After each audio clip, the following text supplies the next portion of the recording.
And we are live according to what YouTube is telling me here.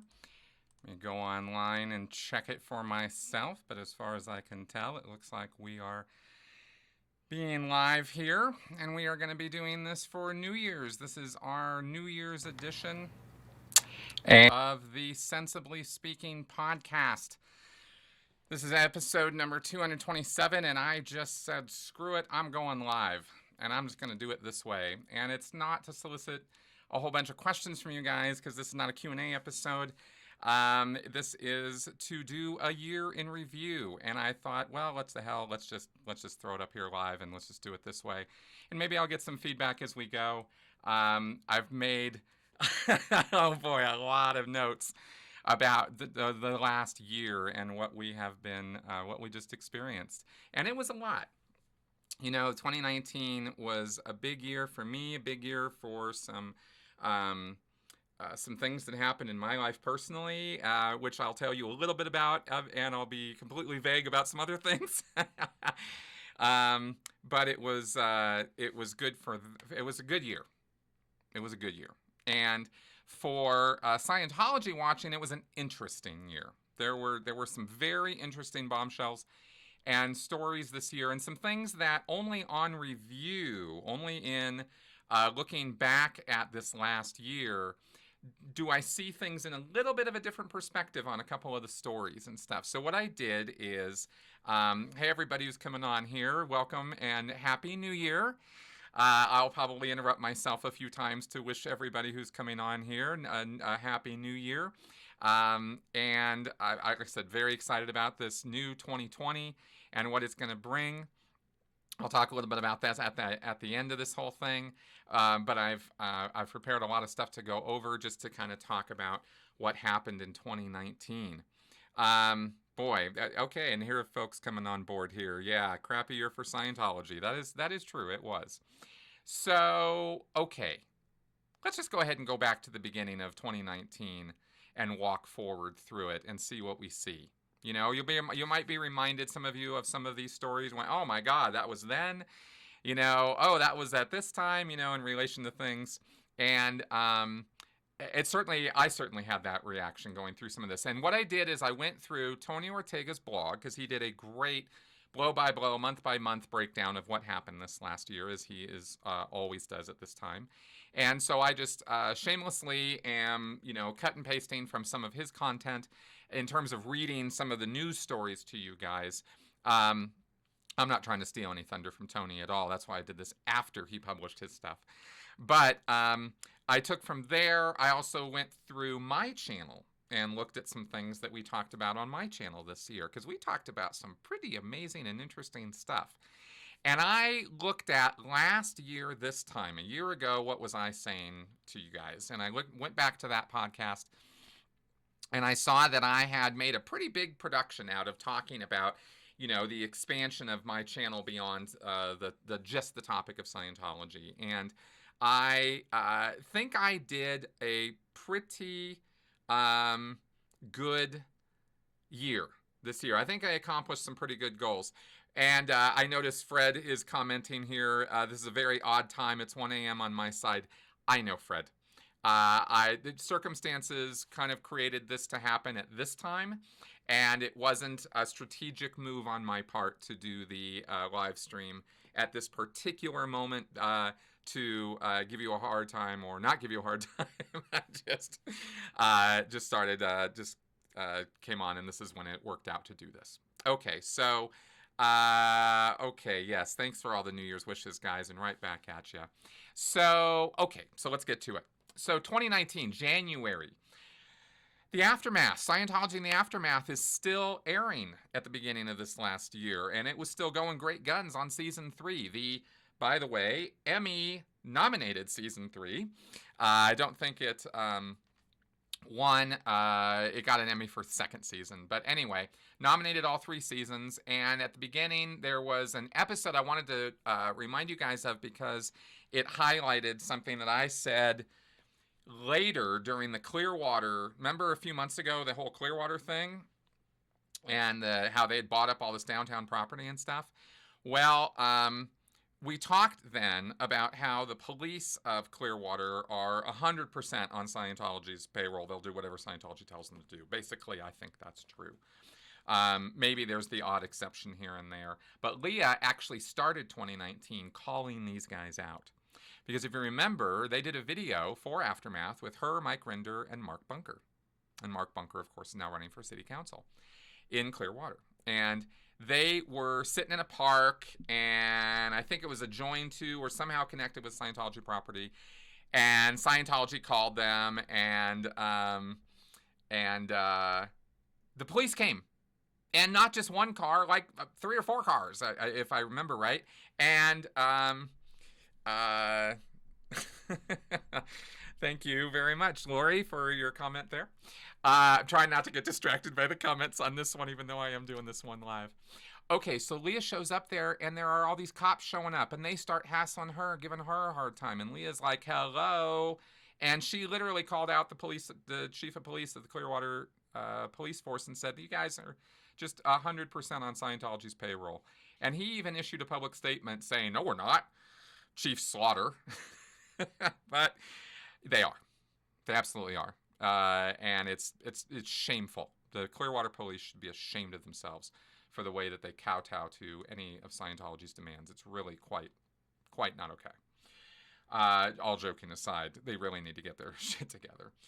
Now, also, you might remember, I had forgotten about this. In January of 2019, a 16-year-old boy was taken into custody after he was accused of knifing 2 Scientology guards in Sydney, Australia. Remember that? His mom was there doing services, and he went in there, and he had a knife, and he started stabbing, and he killed somebody. Crazy, right? Absolutely nuts.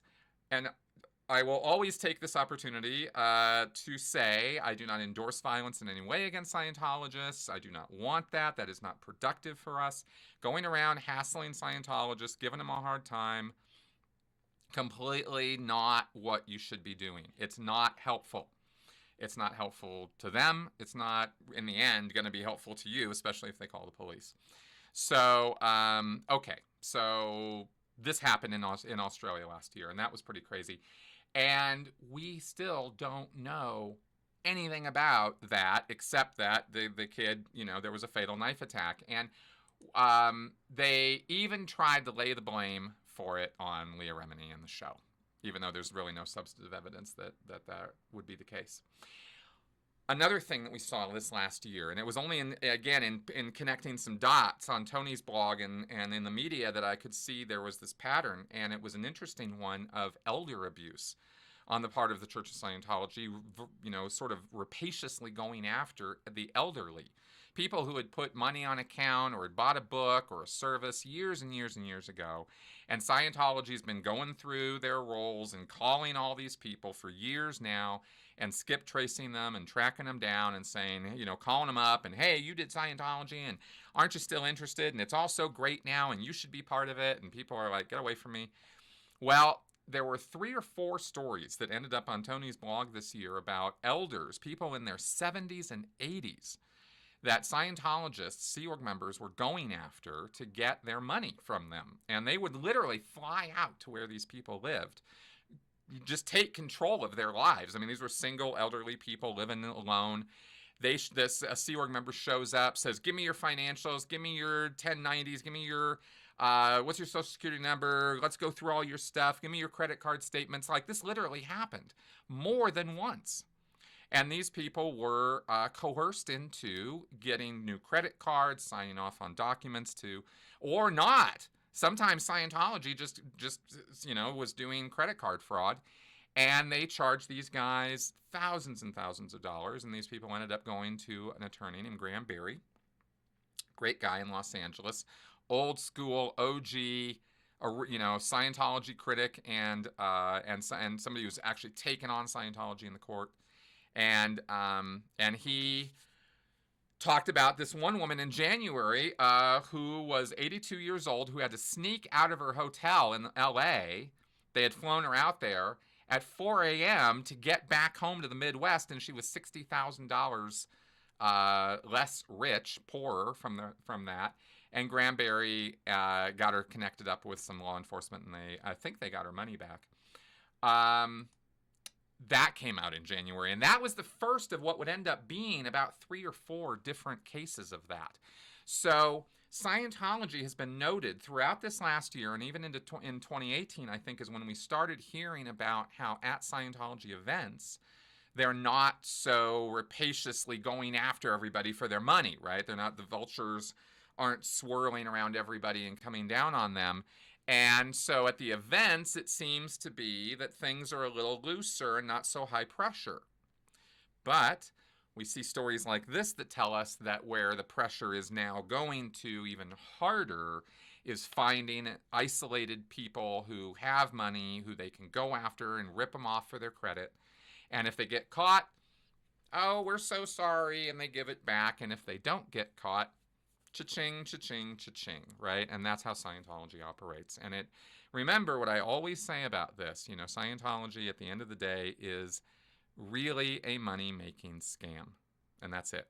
That's what it is. That's all it is. Okay. Let's continue on this yearly trek here. And somebody's mentioning on the live streams that they're coming in only on the left ear. I will look into my settings to see if there's something I'm doing wrong for the next time. I can't change it midstream right now because I don't know why that is, but I will look into that. Okay, let's carry on. Now, also in January, I said that I had a great year this year as far as expanding my content beyond the world of Scientology, and I really did. I'm very, very proud of some of the work that I put up this last year. However, I'm also going to highlight some of the Scientology content I put up because there was some good stuff this year, starting in January with a woman named Bree Mood, who I interviewed. She had just blown from the Sea Org like 2 months before she contacted me. I mean, it was very fast. She randomly found me on Reddit, of all places, and we talked at length about her Sea Org career, about what was going on in the Sea Org. The Sea Org is, I've been out for 7, 8 years now, right? Wow, coming up on 8 now. Yeah, I guess 7 solid years because it was the end of 2012 when I left. So, things change. Scientology is going to continue to operate the way that I know it operates and according to its DNA, which, is not changing over these years. But the specifics of what happens do. And Bree updated us on some fascinating things, including the first time, I think, anywhere that this piece of news came out, that not only were they continuing to enforce abortions on pregnant Sea Org women, but that they were now, if a woman got pregnant twice and had to go get an abortion twice, then the handling was that the husband was forced to go get a vasectomy. And that's permanent. That is the end of your reproductive activities for the rest of your life. And that is, oh, thanks, Cynthia, for that super chat. Really appreciate that. So, okay, so let's see, what do we got here? Yes, it is. Sorry, just checking the comments. Okay, so so that little business about the vasectomies was new and very, very disturbing. And let me be clear about this because, I am an advocate for women's rights and for women and for bodily autonomy. I want women to be able to have the right to do what they want with their body in the same way as a male I expect to be able to do what I want with my body. I don't want people dictating to me through laws and regulations what I must and must not do. And then when it comes to abortion, if a woman gets pregnant, it is her body, it is her decision as to whether she's going to carry that baby to term, and that is my position on that. And if she wants to abort it, I don't have a problem with that. When an authoritarian group that somebody is part of starts demanding that they are the ones who get to say or not say whether what's what with your reproductive rights, whether you're gonna or not gonna have a kid because it's the greatest good as far as Scientology is concerned that you abort that child, even though it has nothing to do with the greater good, because Scientology is not about the greater good, it's about making money. So it's all just lies on top of lies on top of lies. And when the Sea Org members are being forced into this position, And I have been through that process myself. My wife and I, when I was in the Sea Org, my ex-wife, she got pregnant. We had to abort, So that was awful. It was terrible, and it was something that I would not wish on anybody, that experience. And I'm horribly ashamed of the fact that I went along with that.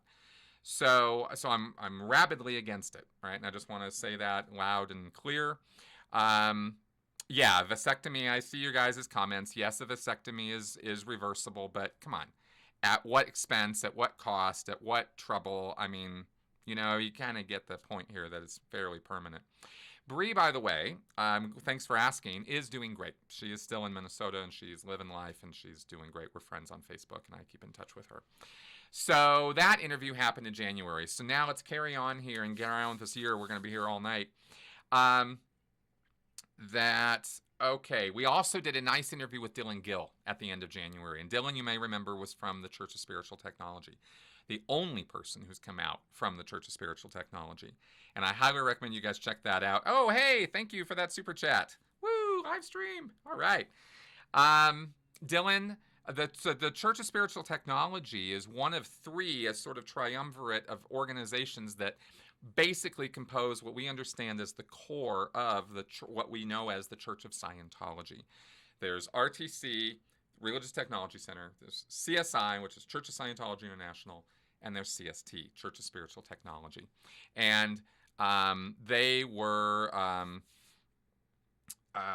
tasked with the target of getting all of L. Ron Hubbard's written and spoken words preserved in a medium that would survive nuclear holocaust and be reproducible and playable by people who did not even understand the language, so that they could learn it and could learn Scientology. This was the task. This was the mandate. And CST has been working on that and has spent millions and millions of dollars building underground vaults to store all this stuff in. Dylan came from that organization. He was privy to its confidential policies and guidelines from Hubbard. We talked about that at length, actually, in 2 podcasts in January and February. So, yeah, corporate scam, that's right. Also in February now, we ended in an interview with Katrina Reyes of Scientology, a Sea Org survivor who had been human trafficked from Russia. And she had quite the fascinating story. We broke all that down. Also in February, this year was the year I got to do some of the content that I had been kind of building up for years. And this was a very productive year for me. I had a lot of attention on not getting that goddamn metering video done, and I'm still going to get it done. But I was looking back at this year and realized that I put out some really good and important stuff. And one of them was this Scientology training podcast, where I just sat and downloaded for about 2.5 hours on what Scientology training is actually like, the nitty-gritty details of it, all the down and dirty of what happens when you walk into a Scientology classroom, what do the supervisors do, what are word clears, what's up with the dictionaries, all of it. Laid it all out, and I was really, really happy to get that one done, and I think that was one of the better ones out there. February was also a month, by the way, that I personally, my wife and I, took off social media entirely. We just stopped with no more Facebook, Google, or Twitter. I wasn't really even looking. I had to stay on YouTube. I had to look at your comments for questions. But otherwise, we were not doing any social media. And talk about the month of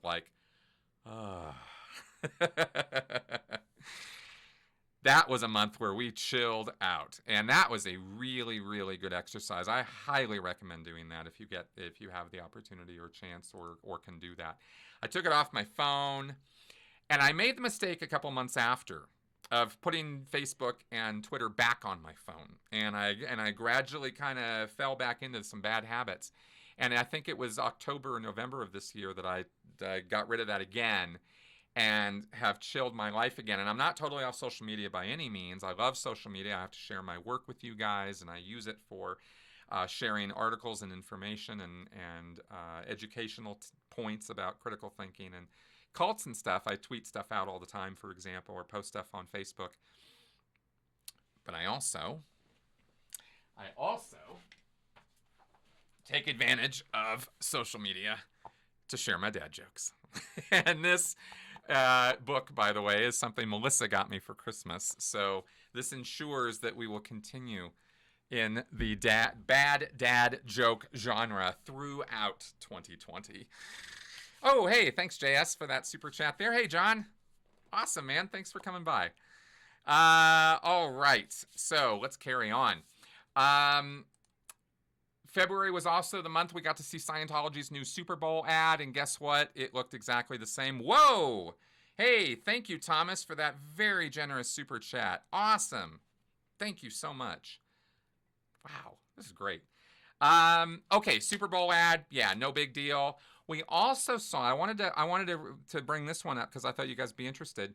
Scientology's, this is a quote from Tony's blog, Scientology's efforts to attack Leah Remini included a letter supposedly written by a prominent Los Angeles clergy figure and USC faculty member. But that backfired when USC claimed the letter was a fake. And I thought that was interesting only because it highlights the fact that, you know, despite years of going after Leah, despite years of exposure on my channel, through Leah, through all the things that Tony's blog, all the other YouTubers who do what they do, right? We're all collectively, you know, this critic world. Despite all of us exposing these guys to the levels that we have, they still play, you know, at Keystone Cop level.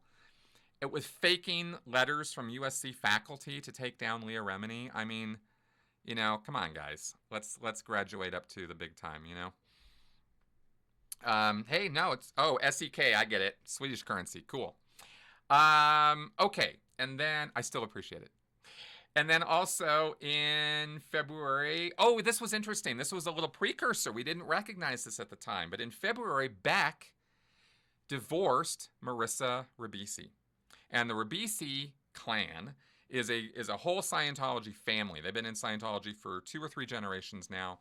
Beck married into that family. And remember, Beck was also a second-gen Scientologist. His father, I believe, is music composer David Campbell.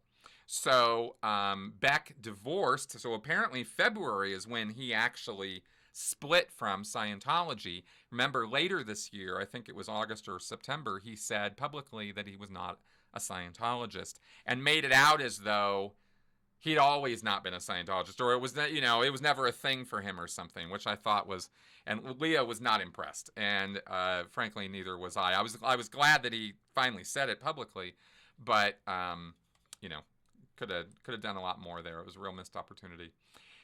March, and we come up with another big podcast data dump of sorts here on this channel, which was me working with Sonny Pereira to talk about Scientology auditing and case supervising. And this is where we broke down, I broke down all the training. In this podcast with Sonny, we broke down the auditing side, and we really went, you know, into the details of how auditing is delivered in Scientology. If you have ever wondered about it, that is the podcast for you. We were very, very thorough, and I was very, very happy with that podcast. This was around the same time that the L. Ron Hubbard birthday event happened in Clearwater, Florida, and this was a highlight to another interesting thing that through some dot connecting, you see something's happening in the world of Scientology that we did not particularly notice at the time, and that is 2 things. One, there's more Scientology celebrities are moving to Clearwater than I had particularly noticed before, and there's a sort of letting the world know that their kids are. Oh, thanks, Joyce. And Mad Matt, thank you very much for you guys. Just joking, I'm so out TRs, I know. Thank you very much for that super chat. So the celebrities are showing up in Clearwater, and they are showing up at the events more often, including the LRH birthday event, and I'm specifically referring to Tom Cruise and John Travolta, who have not necessarily been prominently showing up at these events routinely, but now they are. Erica Christensen, others, including a man I did not know a whole lot about until this year, a man named John Cole, C-O-A-L-E, maybe it's Cole. This is Greta Van Sustren's husband. He's a retired attorney. He's involved in politics. Greta Van Susteren, of course, used to be on CNN. Now she's, I don't know what she's doing, but she's a media personality out there, prominent. She's a Scientologist, OT Scientologist, so is her husband. They don't talk about it hardly ever. But John Cole's definitely active out there. And according to Tony's reporting, we've got Travolta, Kirstie Alley, and Cruz all purchasing properties, residences in Clearwater, and showing up at these events. And not only are the celebrities showing up at the events, but their kids are now prominently showing up in the public eye as Scientologists too. And I don't think that's a coincidence. I don't think there's something, I think this was very purposeful. I think that 2019 showed some behind-the-scenes loyalty pledges that Cruz and Travolta had to make back to Scientology and show in some kind of public way that they were still fully on board and supportive of the cause. And so this is why they show up at these events. And this is also why in March, Isabella Cruz's training success story was leaked out of London org, showing that she was 100% on board with Scientology. And it was this big, long success, and it read just like every other Scientology success story, nothing particularly noteworthy about it, except that it was Tom Cruise's daughter who had written it. Now, also in March was the Brian Sattler death. This is so weird. This is the second time that somebody has come onto a Scientology property in Los Angeles and with a samurai sword and gotten killed. Right? It happened at Celebrity Center years ago with a guy showing up with 2 samurai swords, and a private security guard shot and killed him because the man was obviously threatening. And here, Brian Sattler, 30 years old, drives up in a white Bentley to the Inglewood Church of Scientology and threatens people with a samurai sword until the police show up and fatally shoot him. And here we are a year later, and we know nothing else about that. The police have not released one further word than we got practically on day one.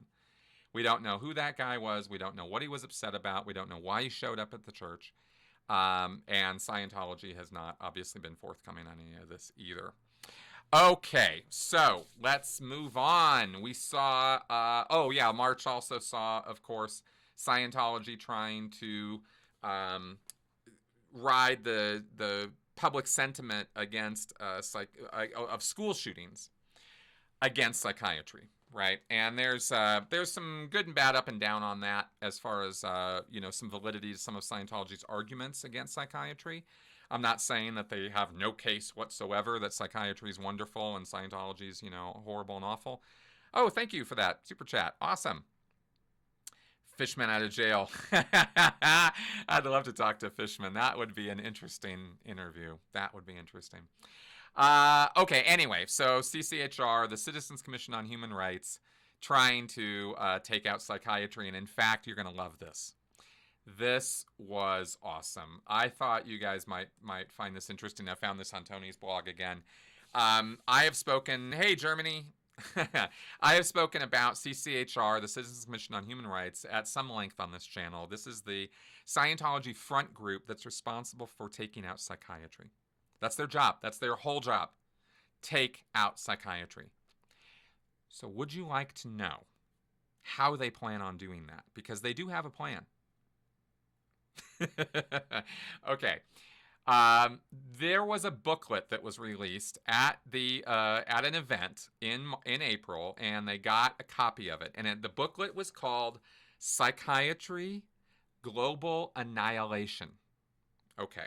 Global Annihilation. They're going to take out psychiatry. How are they going to do it? Step 1. I am reading to you from the exact words of the Global Annihilation booklet. Step 1.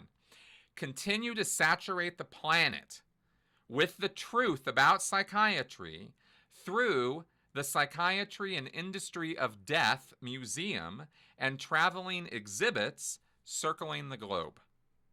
Okay, so what's this all about? Well, in brief, they have this Industry of Death Museum in Hollywood on Sunset Boulevard where you can walk in and be shown in 3 dimensions all the horrors of, 18th and 19th century psychiatry and how awful it all is. Hey, thank you for that super chat. Woo! That was Celtic Gunner. Okay, good. Thanks, man. They also have a traveling exhibit where they go around to civic centers or convention halls or something, and they set up this traveling display of how bad psychiatry is, and they want people to tour it, and they keep count of how many people tour. So imagine for a second that step 1 is saturating the planet with this. Okay, you guys ever heard of this? You ever seen it in your towns? I doubt it. I haven't. So, so these guys travel with this stuff. Maybe they do 100 stops, and in 100 stops they talk to 100 people at each stop. Right? So what's that? 10,000? That's not saturating the planet, folks, at all. But notice the language. Step 1 is continue to saturate the planet with the truth about psychiatry. This is written by Scientologists for Scientologists.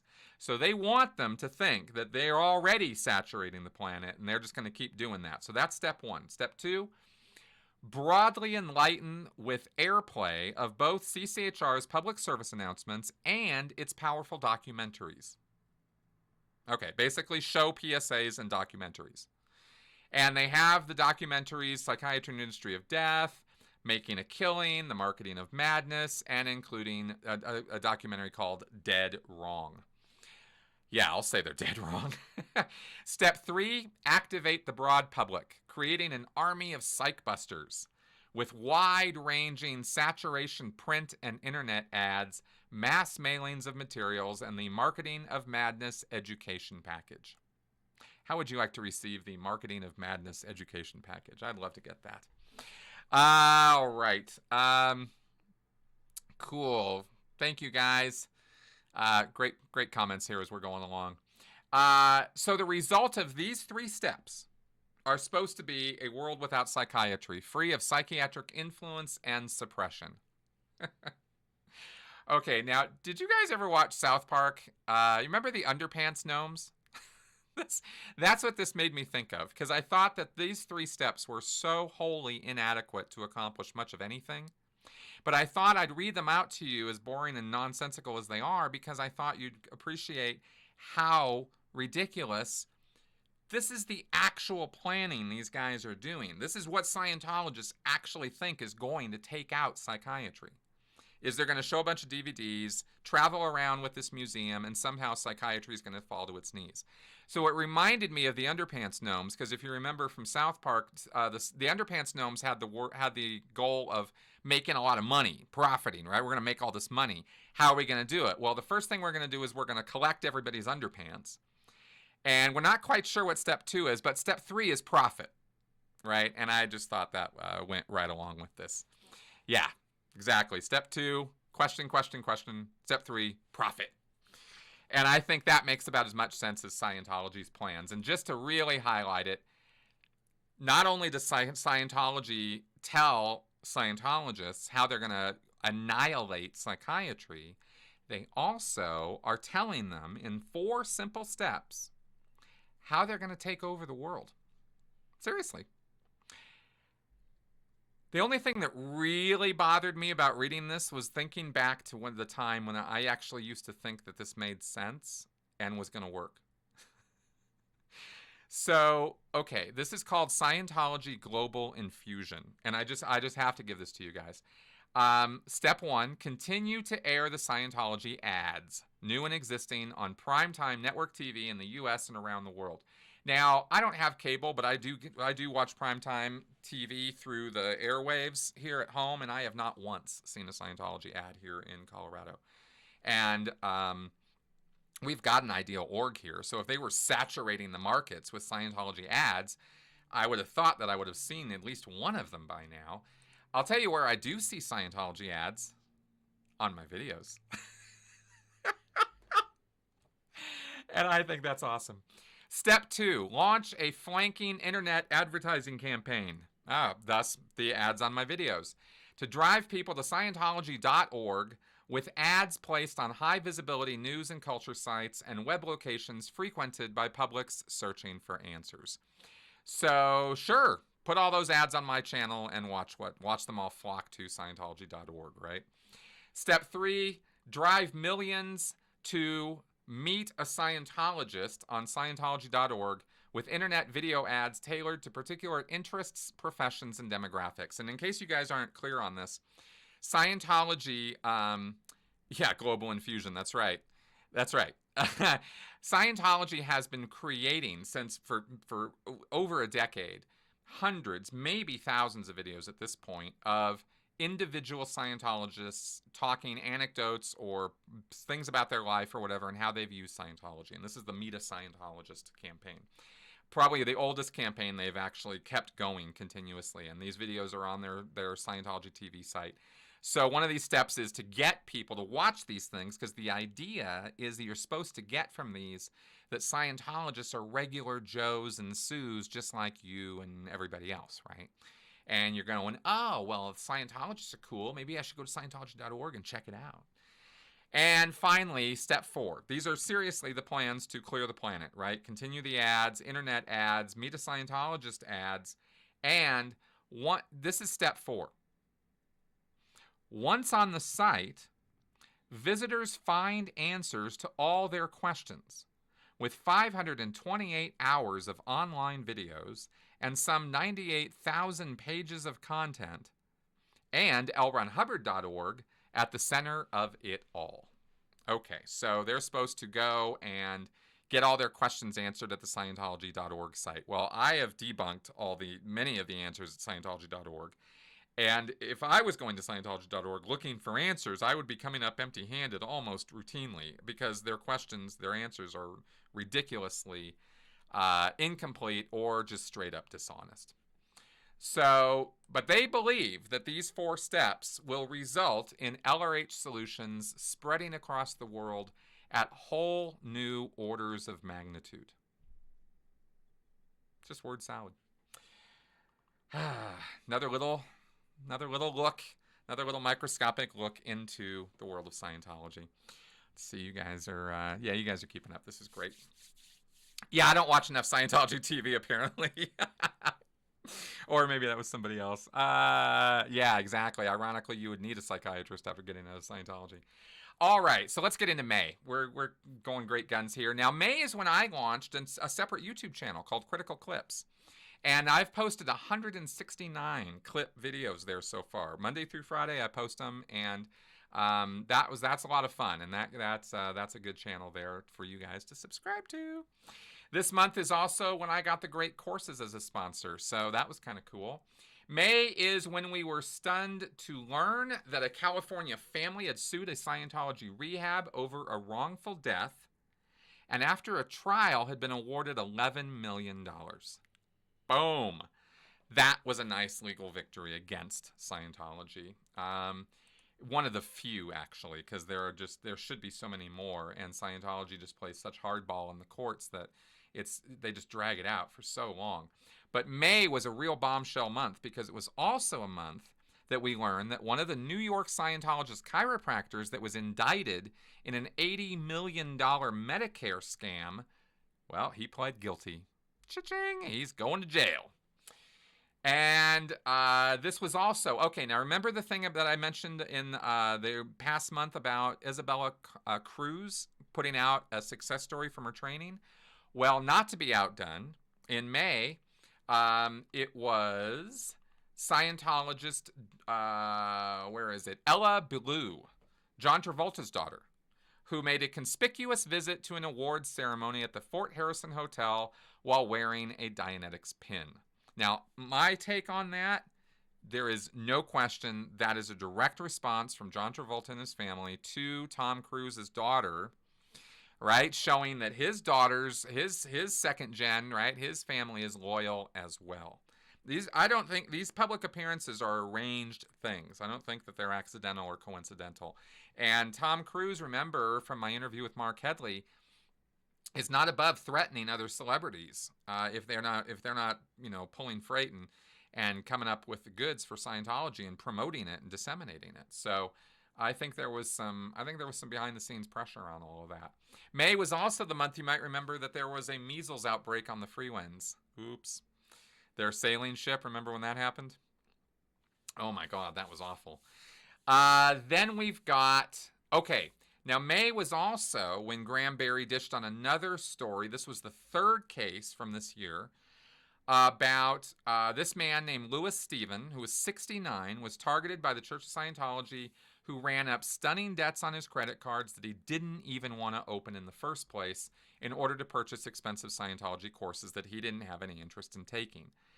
And, so like I said, you might not see the rapacious regging going on at the events now. We keep hearing over the last year or year and a half how the sales, the vulture culture of sales at the events has gone way down. The pressure has gone way down. But this is, that pressure has been transferred over to find people like Louis Stevens and just get his credit cards and just start banging them and just start taking his money. And if he complains, okay, we'll give him back some of his money. Okay, no harm, no foul. But how many of these people are complaining versus how many of them are not, right? How much money is Scientology ripping off? And these are elder people. This is really sickening, right? These are people who are at the end of their lives. They're struggling to make ends meet for the most part. They've got good credit. Scientology comes along and ruins it for them. I mean, what the hell, man? And, this is just elder abuse, straight up. And that is apparently what Scientology has decided to concentrate on for the last year in order to be making its routine week-to-week money while it still works over the whales for the big money.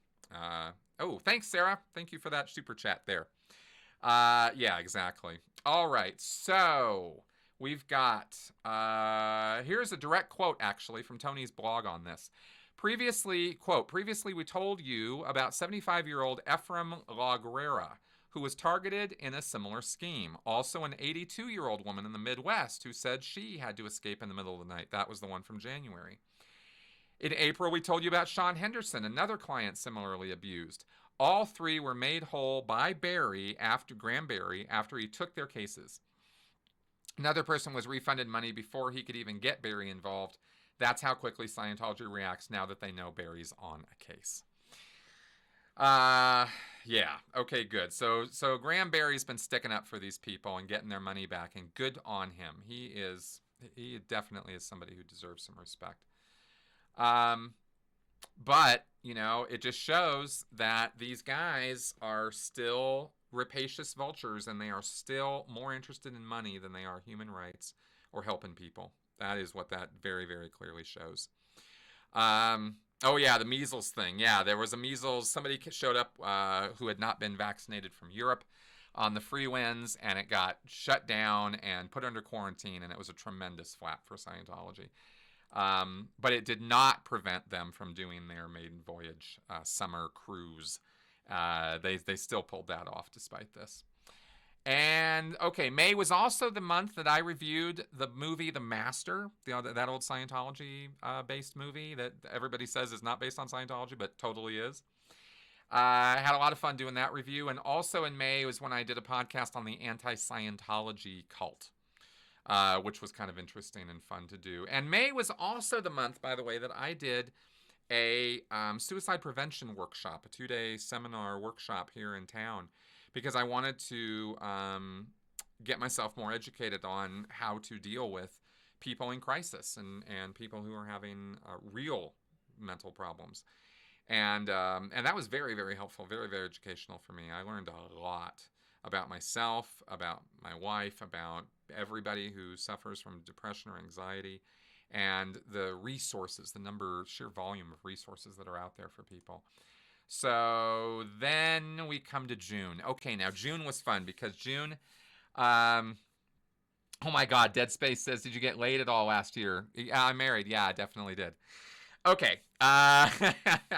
So June, I got to fly out to LA to be on the Aftermath finale, and I couldn't say anything about it until it aired a few months later.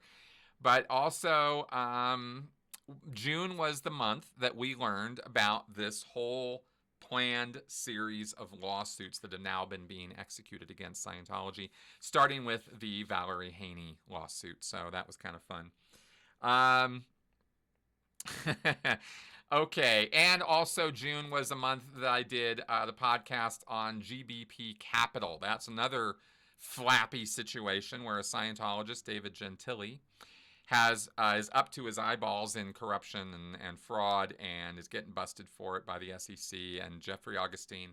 And then Jeff Wassel later, I did 2 podcasts talking about that and breaking that whole thing down. Also, I got to talk about Grant Cardone, one of my favorite Scientologists. What a scammer, that guy. July, okay, let's see here. July is when we did, it got quiet. See, this was kind of funny. There was all this Scientology news in May, and then June, July, it just got super, super quiet. I think Scientology really kind of, because of these lawsuits. And they just started looking at, oh God, where's our exposure? Where are we at? What's going on? What's happening? And things got real quiet, right? So July is when I interviewed Marcy Hamilton, who is one of the attorneys of record on those lawsuits, by the way, as well as somebody who knows all about prosecuting religious organizations.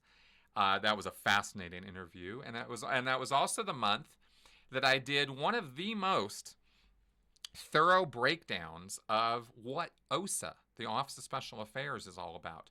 And I interviewed Karen Della Carriere for that because she actually worked in OSA. And we talked all about it, how it operates, how it takes on legal threats, how it deals with PR for the Church of Scientology. The Office of Special Affairs, of course, being that branch of the Church of Scientology that deals with the dirty tricks, the legal, and the public relations. Okay, so we did about that.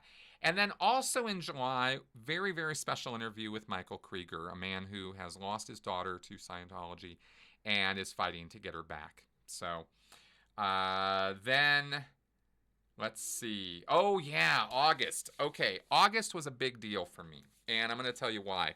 I talked about this in the Q&A episode, and I think I might have mentioned it no, that's right, I did a whole podcast on this.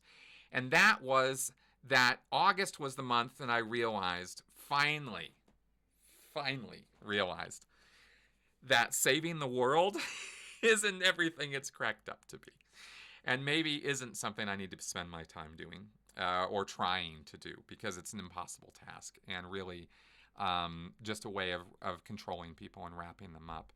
You know, improving the world, making a difference, doing your part, these are not futile efforts. And don't get me wrong, I think that, you know, we all play a part and have social responsibility.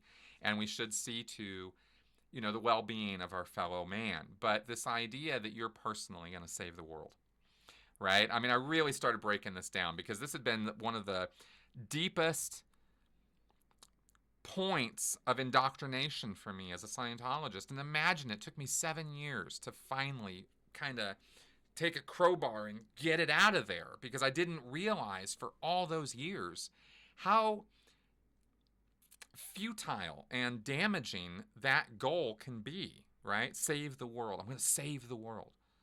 Okay, well, 1, save it from what? 2, does the world want to be saved? 3, does the world even need to be saved, you know? Like, no, to all of those. So, you know, continually striving to push myself to do something that, well, basically what I was doing to myself was that old Greek curse of the man who was cursed to, you know, push a rock up a hill all day. And then at the end of the night, the rock rolls back down, and the next day he's got to push it back up, and then the next day he's got to do it again and again and again. That was pretty much my mental life the whole time I was holding on to that. And it was rough. And it was hard, and it was very easy for me to disparage myself and my work and what I was doing because I wasn't doing enough to save the world. And so I finally kind of unhinged that and got rid of that. And that was a very, very deep layer of the onion, I guess you could say, right? And a big deal for me, which is why I'm kind of going on about it. So, okay. Sisyphus, that's it. Thanks, guys, for those. Yes, that's it. That guy. That was me up here, you know, on this channel all this time. And that's what I'm talking about with the layers of stuff that come off, you know. This was, I had so deeply bought into it. Oh, thanks, Zeb. Thanks a lot, man. Appreciate that support.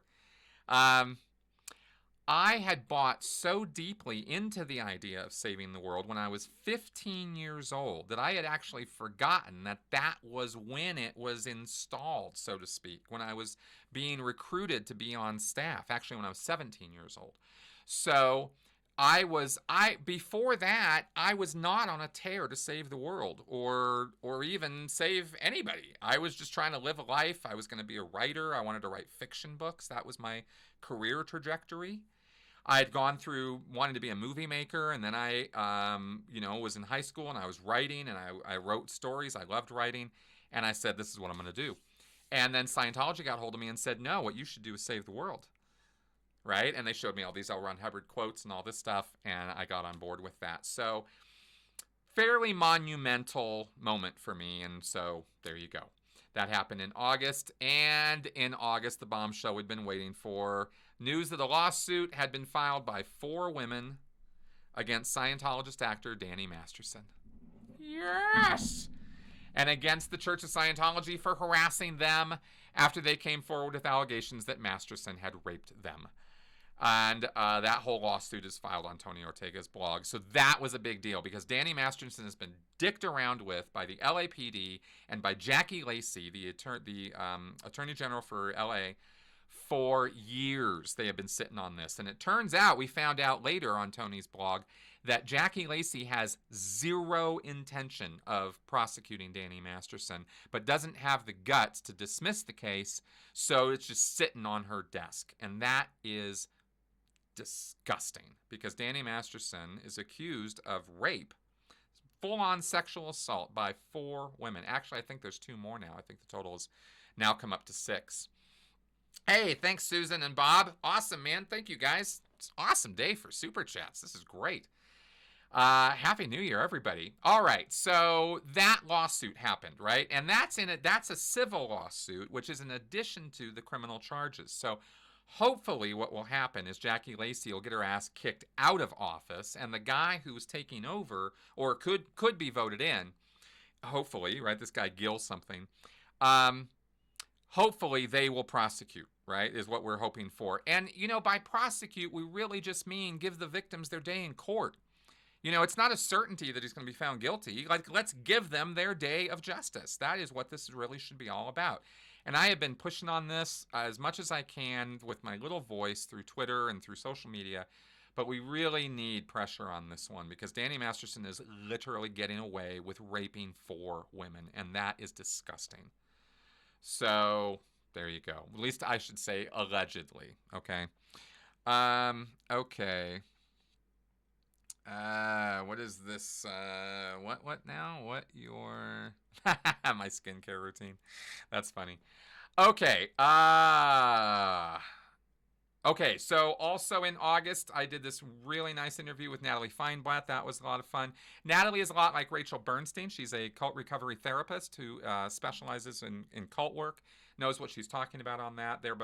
Rachel and Natalie are both in Los Angeles. And August was another bombshell, because that was when the Aftermath season finale finally aired. And that was when one of Danny Masterson's victims was given airtime for the first time. And Serge Gill, you might remember, was also featured. And he was somebody who had been assaulted sexually as a minor on the RPF at Flag. And he had a lot to say about that. And he is very, very passionate about it. So Serge is still going great guns. I see him on Facebook and still talking up a storm and trying to push, getting some legal reform in on Scientology. Okay, we are now up to September. This is going along pretty good, I think. The Fishman deposition. I've talked about that before. It's Fishman was a liar. Let's put it that way. Okay, September. Oh yeah, Elizabeth Moss, snowing. Reporters. It is so frustrating being a Scientology watcher and seeing how shallow celebrity media specifically is. It's such a dog wagging the tail sort of world that celebrity media lives in, that they all rely on the good favor of celebrities, so they never ask them the hard questions. Celebrities get away with all kinds of things. And Elizabeth Moss gets away with saying, quote, If I ever have a baby, though, I'm going to hold on to that thing for dear fucking life. I'll have it chained to me. It'll be a 50-year-old kid, and I'll be, no, you're staying with me. So she gets away with saying crap like this about how if she ever has a baby, she's going to love and cherish and hold on to it forever, and no way it's ever going to get away from her, while she literally pays money and gives public support in interview after interview to an organization that enforces abortions and mandatory vasectomies within its ranks. This is what these actors get away with, and obviously you can see I'm frustrated about it because it's just pure laziness and self-interest on the part of celebrity media that they do not call on the carpet celebrities who are involved in really criminal or outrageously immoral behavior. And they just let them get away with it. Tom Cruise, same deal. John Travolta, same deal, right? They just let it, they don't ever actually deal with it. And it's pretty pathetic. And I think that it goes beyond any one reporter or one celebrity. I think it's a systemic problem with celebrity media and the way it is designed to actually cater to celebrities rather than report news. And that's what we get. All right. September was also when I got to interview Mark Bunker. He is now running for the city council in Clearwater, and I hope that anybody out there who has voting rights in Clearwater will vote for him. Thank you very much, Nerman. Your best chat ever. Awesome, man. Okay, so let's move on. We had the third big lawsuit also came out in September here against Scientology. This was a plaintiff who was a child and said she was sexually abused multiple times while she worked for Scientology. So this was filed in Miami, whereas the other two were in Los Angeles. And this firm operating out of Philadelphia is working with law firms around the country to get these lawsuits out, and there will be more coming. Now, the other thing that happened in September I want to share with you guys that we talked about a little bit at the time was the first time that Melissa and I ever went to Europe. And I'm not going to go on a big roll about how fun it was to go to Spain and spend a week in Barcelona, but I am going to say that we learned a lot. And we had a really, really, really great time. And Europe is amazing, and my European friends are amazing. And we look forward to seeing more of Europe in the future. October. Okay. David Miscavige showed up at the annual IIS gathering in England. And Tom Cruise attended with children Isabella and Connor. First time ever that they all showed up. And again, this feeds into what I was talking about earlier, where I truly believe that Cruise, Travolta, and all the other celebrities were kind of gathered up and were told in no uncertain terms, you guys publicly start showing up and supporting Scientology or there's going to be trouble. And Cruise took it upon himself to get his kids out in the public light. And of course, John Travolta had to do the same. Now, this was interesting. I'm going to go over this, but I'm going to try to do it quickly because I'm trying to move toward getting this thing done because this is a big, long year. A lot happened here. But this one was important, and this was that you might remember back in 2015, a man named Bob Duggan, who is the most profitable, rich Scientologist in the world, he planned to hold 1 million shares of the stock. Okay, Bob Duggan owns shares in Humira, the most profitable drug in the world. Okay, and he has a lot of money from this, lots and lots of money. And he had a plan to hold 1 million shares of AbbVie, that's the name of the company, AbbVie stock, and funnel revenue from it to the Church of Scientology. So this was going to be a steady income stream to Scientology, no fail, no matter what. It was just, here's some stock, boom, there you go. Instead, what we found out in 2016, according to Tony Ortega's reporting, they just gave the stock directly to David Miscavige instead. So David Miscavige was just given this stock, and he's just running with it, and they're making bank.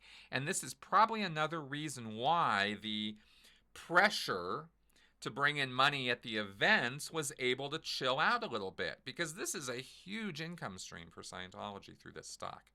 and who knows what other investments. If you listen to the podcast I did with Jeff Wassel and Jeffrey Augustine about GBP Capital, we made some conjecture in there, and also in the podcast I did with Jeff on Clearwater about Scientology investments and properties they could own and where else they could make money. Because it turns out, we found out the Mormon Church a few weeks ago, $100 billion just sitting around that they're making off of properties and investments and interest off of accounts. Just straight up interest is giving them more money than they're making through tithing.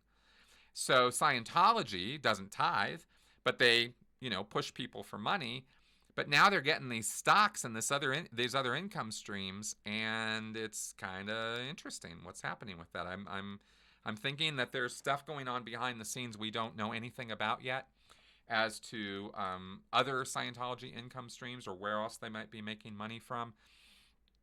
And if it's anything like the revelations about the Mormon Church, which I would not be surprised by at all, then Scientology might have a lot more than just $3 billion in reserves.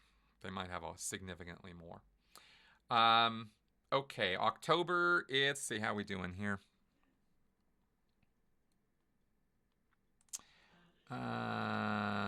Shelley Miscavige, yeah.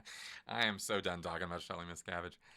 Okay, Sarah Landry interview also was in October, and that was not a Scientology-related thing, but I thought it was a very significant interview because that was an interview with a woman who was talking about a cult leader who was literally running into hiding, this Nithyananda guy, in real time and is being pursued by Indian authorities. So it'll be interesting to see what comes with that. But the big, huge thing for October for me was the biggest video dump at one time. I posted 14 videos on my channel giving the complete history of Dianetics and Scientology and L. Ron Hubbard in one set of videos. I think it was 8 videos. And then my whole story from beginning to end, the whole thing. And I'd never done that before on my channel all the way through. I've talked about bits and pieces of all of these things. I've talked about my story in certain ways and summarized it in many, many ways, but I had never gotten into the details of all of it. So that was a lot of fun to do and put out there, and that's now out there in perpetuity. So yeah, you guys can check those things out. But that's the whole story, and it was really something that it took me 6 years on YouTube to finally get that all out there. But it was a monstrous work. It took weeks of interviews to get that stuff all put together, but it was a lot of fun. Okay, so coming up now on November and December, wrapping up this last year, Scientology in Clearwater. There was the big story on November 1st about how all this property in Clearwater was owned by Scientology. Like a huge chunk of downtown Clearwater is owned by Scientologists or the Church of Scientology, and nobody knew that it was happening. And that was quite something. Let's see here. Then there was some back and forth on legal. November was also when Beck publicly said he was not a Scientologist. And November was the month that I got to do the Teal Swan podcast. And I mention that only because so many people have asked me about Teal Swan over the years, and I finally hooked up with a former member of Teal Swan's group and did a pretty extensive interview laying out what Teal Swan's whole scam is, and it's pretty scammy, actually. She's really quite something, that lady. So then we go into December. Yes, the Mormons also own a percentage of the state of Florida. I do know that. It is crazy. Yes, that John Atack interview. Okay, so then December, coming up to a close here. 2 more women cooperating with the LAPD investigation of Danny Masterson. So now there are 6 women accusing him of sexual impropriety, or much worse. And this is December. This last month is when we found out that Jackie Lacey had no intention of charging Danny Masterson. And that was when we did the martial arts cult podcast and the John Atack podcast on brainwashing. And that is probably the most thorough talk on brainwashing I have ever done. And it was with the person who knows more about it than probably anybody else I know, John Atack. And I thought we covered some very, very good ground. We did a 3-hour podcast talking about this stuff, 2.5, 3 hours. And we also talked about some Scientology stuff in that podcast about L. Ron Hubbard in the 1950s that I did not know. John was giving me stuff I had never heard before. So that's a podcast that you'll definitely want to check out. Okay. Thanks, guys. These are some great comments here. You guys are so awesome. Okay, so that was basically the year. Finally, the last thing I'll leave on for this last year was Bernie Headley died. And he was a friend. He lived here in Colorado Springs. This is Mark Headley's father. He finally succumbed to his battles, his numerous battles with cancer. Such a nice man. And finally actually did, I believe, get to talk to his estranged daughter who had totally disconnected from him as a Scientologist. But I think he got to talk to her in his final hours, and he died happy and satisfied and comfortably. He fell asleep and he was gone. I'm going to miss Bernie. He was a good guy. Okay, so goals for 2020. Let's get to wrapping this stuff up here. Let's not be talking crap about angry gay pope, guys. Come on. Yeah, okay, good. We're gonna say you're gone. Hide user. Okay. Bye-bye, Dead Space. I don't need somebody trolling me while I'm trying to get this done. Okay, 2020, guys. What are we gonna do this next year? Oh boy. This is gonna be a crazy year. I've got some wild things planned already. This is gonna be a busy year. I talked last year about expanding this channel, and I think I very comfortably and I think ably did so. I think we had a good year this year on my channel. I'm very, very happy with the content I put up on Scientology and otherwise. And so far, you know, the channel is just continuing to grow. You guys are just continuing to mostly give me positive feedback, and I pay a lot of attention to the critical remarks. And I try to tune and change what I'm doing in response to what you guys want, within reason, of course. But this year is going to be quite something. We're going to be continuing to expand the content on extra to Scientology stuff. We're going to be concentrating a lot more this year on... I thought I would, as a New Year's resolution this year, I'm going to try to really work on not assuming things. I thought that would be my critical thinking task for this year, is let's see if I can work on not assuming things, because I'm going to share something with you guys that I think is really important and that I've learned this last year, and that is that for a long time, I was working on critical thinking from a Scientology viewpoint. And let me explain. Scientology is about finding things within yourself that are non-optimum or non-ideal and removing them so that you will be optimum or ideal. But that's not really how this works. And my attitude and my approach was off, right? In trying to think of, how do I get rid of cognitive dissonance? How do I stop people from engaging in motivated reasoning? How do we stop people from falling, in other words, for stupid ideas, or falling for destructive ideas, or being brainwashed? How do we do it? You know, it's a tough question. And I came to learn that the mental mechanisms that are in place, the cognitive dissonance, the motivated reasoning, the undue influence, coercive persuasion, all of these mechanisms exist because we have the capability of logical reasoning and thinking and rationality. They are the flip side. They're the bad end. They are the other side of the coin to rational thinking, right? Because we can think in sequences, because we can contemplate two opposing ideas at the same time and resolve them somehow, because we have the ability to do that, we also suffer from cognitive dissonance, where we can't resolve those two pieces of information, and they make a dissonance, they make a noise, and it makes us uncomfortable, and it makes us a little crazy, and we sometimes choose very, very wrongly. But that's only because we have the ability to make decisions in the first place, right? We have the ability to contemplate ideas. We have imagination to invent new ideas or combine old ideas into new forms.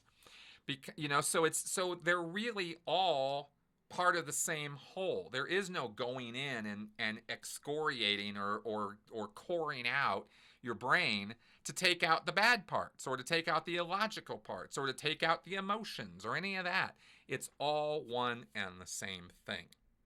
And once that became super, super clear to me, then I realized the goal is not to, like Scientology, go in and remove something from you or try to take something away from you. Instead, what we have to learn how to do is just be able to think better. You know? We gotta learn about these things so that we recognize them when we see them, when they're happening in our own heads. The cognitive dissonance, the motivated reasoning, the justifications of really nonsensical stuff that we all engage in. So for me, my first foray into this for the new year as a resolution is to try to stop assuming things, and we're gonna see how that works. You know, I'm gonna do my best to purposefully keep that front and center and see how it goes, and I'll report back to you guys on that. But there we go. I'm looking at your comments here, and all right. Why not advise other people on how to create great channels like yours? I do. People contact me all the time and ask me about building their own channels, and I give them advice free of charge, probably because I'm an idiot. Okay, so this next year, other things going on this year. I think so. This year is going to be about being rather than doing, so to speak. Right? I'm not going to put out a bunch of goals for this year, and if I don't make them, then I had a failed year. In other words, right? I'm not doing that. I'm casting off the whole save the planet thing, and so here's what we've got on February 8th. Here locally in Colorado, I'm going to be speaking at a conference on undue influence, and I will get more contact information out about that conference when it comes closer to time. Then I will potentially, hopefully, very, very strongly, everything's in the works to make this happen, that I want to do a UK book tour this summer. I want to do a few stops. A friend of mine, John Stewart, is helping me with that, and in fact, he's kind of creating it out of whole cloth, and I really hope that that comes off and that works out. So that should be this late summer. Excuse me, burping here. There will be an International Cultic Studies Association conference in Montreal, Canada, on July 2nd through the 4th, and I will be speaking on a panel there. And I will very much look forward to being there. So if you guys are coming to the ICSA conference in Montreal or Cannes, that is in July. I will possibly be going to SciCon in Las Vegas in October. And finally, I'm going to leave you guys in a horrible, horrible mystery that will slowly unfold over the year. And we will get the timing on this all figured out. But all I'm going to tease you with right now is that Melissa and I are contemplating a very big adventure, really big, and we're really looking forward to some stuff, and that'll be not the actual happening of that big adventure will not be this next year. We're just going to be spending all year prepping, so there's going to be some fun announcements on a personal level for Melissa and I to you guys as the year rolls out and as these things shape up. And it would just be irresponsible for me to share all the plans right now because we need them all to solidify before I go sharing them. But I wanted to put that out there for you guys. 2019, as somebody comments here, not a great year for Scientology. It really was not. They got hit with some very, very serious lawsuits. Scientology in the Aftermath wrapped up, but it's not like it went anywhere. It's on Netflix. I mean, people still see this stuff. There are 2 Facebook groups that I am part of that are all about that show, and the numbers just keep going up in terms of membership in those groups. I share my work there every day. So interest in Scientology, interest in destructive cults is at an all-time high as far as I can tell, and I'm kind of in that world, so I think I know about that. we are going to see. I am not answering any guesses. Do not ask me any guesses about the big adventure. We will roll it out. I'm not answering your questions. Okay. It's hard for me because I'm so used to answering your guys' questions. Anyway, yeah, 2019, not a great year for Scientology at all, with the lawsuits and with the stuff that's been hitting them and is going to continue hitting them. And we're just going to keep, we just want to keep the pain rolling for 2020 on that front. And and who knows? You might see my name mentioned in some other places this year in connection with some of that stuff. So we'll see what happens. I have had a great time doing this live stream with you guys. Thank you very much for coming around and watching me babble on and on about this last year. This was a lot of fun, and I'm glad I got to do this live with you guys because I get the feedback and stuff as I'm going. I wish Melissa could have been here. She's not feeling really well, and that's just kind of how it worked out. If she could have, she would have. So we will arrange more podcasts with her and I over this next year as well, because I love having her on my show, and I think you guys like seeing her too, instead of just my ugly mug. And there we go. So with all of that being said, let's go ahead and wrap up, guys. Like I said, thanks for coming around, and any questions, comments, or feedback for those who are listening on the non-live stream, leave them in the comment section below, and I will get to them. And let's do 2020 in a really big way this year. Let's have a great year. That's what I'm for. I think 2020 could be. I think 2020 could be incredible. So let's see if we can make it happen. Okay, guys. Talk at you later. Bye-bye.